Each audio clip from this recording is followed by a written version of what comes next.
नमस्कार, मैं दशरथ उपाध्याय, आपका हमारे यूट्यूब चैनल में हार्दिक स्वागत है। आज का विषय है कि देवगुरु बृहस्पति जो द्वितीय गुरु शुक्र की राशि में प्रवेश करने जा रहे हैं, वो भी 1 मई 2024 को दोपहर को 2:29। जब ये मेष राशि से निकल करके वृषभ राशि के अंदर आएंगे, जो शुक्र की राशि मानी गई है। जब ये वृषभ राशि के अंदर आएंगे तो ये 1 साल भर के लिए इनका गोचर माना गया है देवगुरु बृहस्पति का। तो 1 साल तक जिन भावों पर उनकी दृष्टि पड़ जाती है, उनकी अमृत में दृष्टि पड़ जाती है, उन भावों के फलों के अंदर वृद्धि कर देते हैं, यानी बढ़ोतरी कर देते हैं।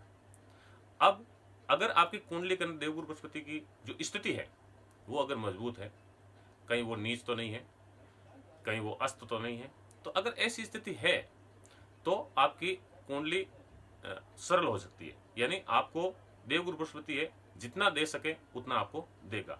लेकिन इसमें अगर आपकी जो देवगुरु बृहस्पति की स्थिति अगर कमजोर है, मजबूत नहीं है, तो आपको उसमें फलों के अंदर कमी हो जाती है। तो जो भी हमारे इस वीडियो पर पहली बार आए हैं वो कृपया करके हमारे चैनल को सब्सक्राइब कर दे, वीडियो लाइक कर दे, वीडियो अपने दोस्तों के साथ शेयर करना नहीं भूलें। तो आज हम चर्चा करने जा रहे हैं जो वृश्चिक राशि मानी गई 8 नंबर की राशि। आपकी अगर 8 नंबर की राशि है, आपकी वृश्चिक राशि मानी गई है, वो चंद्र राशि। और अगर आपके लगन अगर 8 नंबर में है, यानी वृश्चिक लगन है, तो उनके लिए भी ये गोचर महत्वपूर्ण माना गया है। अब वृश्चिक राशि के जितने भी जातक और जातिका हैं, वो देवगुरु बृहस्पति है, वो आपके विवाह के कारक माने गए और विवाह उन्हीं के आधार से, उन्हीं के गोचर से आपका विवाह का योग प्रबल बन रहा है। अब आपके है जो पार्टनर का भाव, लव लाइफ का आपका जो भाव माना गया है 7th हाउस, 7वां भाव आपके पार्टनर का भाव है। अगर आप कहीं बिजनेस कर रहे हैं, अगर उसमें अगर पार्टनरशिप अगर आप इस साल अगर करते हैं किसी के साथ में, तो भी आपको अच्छा मुनाफा मिलता है, अच्छा लाभ भी मिलता है, उनके साथ आपकी अच्छी बनती भी है। और साथ में जो शादीशुदा है, ठीक है, तो उनकी भी जो लाइफ है, उनका जो दाम्पत्य जीवन है, वो भी यहाँ पर खुश मिजाज से रहने वाला हो सकता है। अब आपके जो लव लाइफ है, आपके जो विवाह का जो भाव 7th हाउस माना गया है, तो उसके अंदर देवगुरु बृहस्पति विराजमान हो जाएंगे 1 मई को। उस समय शुरू होकर के अप्रैल 2025 तक आपके विवाह का योग प्रबल बन रहा है। आपकी कुंडली के अंदर अगर देवगुरु बृहस्पति की स्थिति मजबूत है तो आपका 101% यहाँ पर विवाह का योग प्रबल बन जाता है। अब एक शर्त ये भी मानी गई है कि आप विवाह योग्य होना जरूरी है। ऐसे नहीं है कि भाई वृश्चिक राशि तो जन्म शुरू होता है तो उस राशि से ही शुरू होता है। तो वृश्चिक राशि की भी बहुत से जातक और जातिकाएं मानी गई है जो अभी तक शादी योग्य नहीं हुए, और जिनकी शादी हो ही गई है वो भी वृश्चिक राशि की है। तो ऐसा नहीं रहता कि सबका विवाह यहाँ पर होगा। विवाह योग्य आपकी उम्र है, वो आपकी विवाह योग्य हो जानी चाहिए थी, और आपकी इच्छा भी होनी जरूरी हो जाती है। और आपके अगर दशाएं देखी जाए तो आपकी कुंडली के अंदर दशा, महादशा, अंतरदशा अगर अच्छी चल रही है वर्तमान में, तो जिस ग्रह की अगर अंतरदशा, महादशा अगर चल रही है, अगर देवगुरु बृहस्पति की जगह अगर चल रही है वर्तमान में, तो 101% आपका विवाह यहाँ पर हो जाएगा। अब उपाय के रूप में वृश्चिक राशि के जो उपाय बता देता कि भाई इस उपाय से आपका विवाह जल्दी हो जाएगा, तो उसमें ऐसा नहीं रहता है कि क्योंकि वृश्चिक राशि सबके लिए ये एक उपाय है वो नहीं माना जाता। अगर आपका कुंडली का अगर विश्लेषण हो जाता है, कुंडली के अंदर जो आपके ग्रह बैठे हैं, अगर उस ग्रह से संबंधित अगर आप कोई उपाय करते हैं तो आपका विवाह यहाँ पर प्रबल होगा। अगर आपके आसपास कोई पंडित जी है तो उससे आप अपना कुंडली का विश्लेषण करवा सकते हैं। और अगर हमारे से भी अगर आप कुंडली विश्लेषण कराना चाह रहे हैं तो हमारे व्हाट्सएप नंबर पर आप कांटेक्ट कर सकते हैं, जिस कारण से आपके जो कुंडली के हिसाब से आपको क्या उपाय करना चाहिए, जिस कारण से आपका विवाह जल्दी हो सके। तो देवगुरु बृहस्पति आपके 7th हाउस के अंदर विराजमान होकर के इनकी 5वीं दृष्टि, 7वीं दृष्टि और 9वीं दृष्टि, ये 3 दृष्टियां अमृत में मानी गई।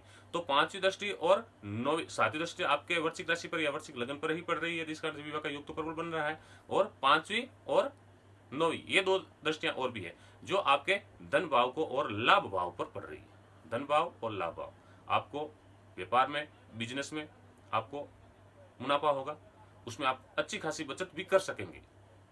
अगर आपके जीवन के अंदर किसी प्रकार की अगर कठिनाइयों का आपने सामना किया पिछली 1 साल के लिए, तो उन कठिनाइयों से अब आप निजात पाने के योग यहाँ पर प्रबल बन जाते हैं। और साथ में आपके 4था भाव यानी भूमि भवन वाहन का है, तो उसमें जो शनि है वो विराजमान है। तो यहाँ पर शनि महाराज आपको आर्थिक स्थिति में मजबूती लेकर आएंगे और आपके भूमि भवन से संबंधित जो भी आपकी इच्छाएं हैं वो यहाँ पर पूर्ण होने के योग प्रबल बन जाते हैं। साथ में आपका धन भाव और लाभ भाव के अंदर देवगुरु बृहस्पति की दृष्टियां पड़ रही है, तो ये दोनों भाव एक्टिव हो जाते हैं। तो इस कारण से आपको अच्छा मुनाफा भी होगा और आप अच्छा खासा पैसा भी बचत कर सकेंगे इस साल। तो ये आपका शादी से संबंधित भी वीडियो बन गया और साथ में आपका जो राशिफल है उसके आधार पर भी ये वीडियो बन चुका। अब अगर आपको किसी प्रकार का अगर उपाय करना है तो सबके लिए मैं बता देता कि आप जो साबुत हल्दी रहती है गांठ, वो आपको गांठ लेनी है और 7 दिन तक शुक्ल पक्ष के गुरुवार के दिन आप शुरू करना है और 7 दिन तक आपको सुबह और शाम 108 माला ओम ग्राम ग्रीम ग्रोम सह गुरुवार नमः, इस प्रकार का गुरुवार के दिन ये बृहस्पति का आप बीज मंत्र का जाप करते हैं और उसके बाद में आपको 3 फूंक उस गांठ पर मार देनी है और फिर वो अपने देव स्थान पर वो गांठ रख देनी है। 7 दिन कंटिन्यू सुबह और शाम ये ऐसा करना है आपको। फिर लास्ट जब 7 दिन पूरे हो जाते हैं, अगले हफ्ते में वो वापस गुरुवार आता है, उस गुरुवार के दिन आप उसको गंगा जल का छींटा मार के, गुलाब जल का, गोमूत्र का, और उसके बाद में आपको पीले धागे के अंदर आप अपने गले के अंदर धारण कर लीजिए, जिस कारण से आपके विवाह के अंदर जो अड़चने बाधाएं आ रही है वो है कैसे भी करके धीरे धीरे करके कम हो जाएगी और आप विवाह के बंधन में बन जाएंगे। आशा करता हूँ वीडियो आपको पसंद आई होगी। अगर हमारी ये वीडियो आपको पसंद आई है तो हमारे इस चैनल को आप सब्सक्राइब कर दे, वीडियो लाइक कर दे, वीडियो अपने दोस्तों के साथ शेयर करना नहीं भूलें। हम फिर मिलेंगे अगले वीडियो में, तब तक के लिए जय श्री कृष्ण, राधे राधे।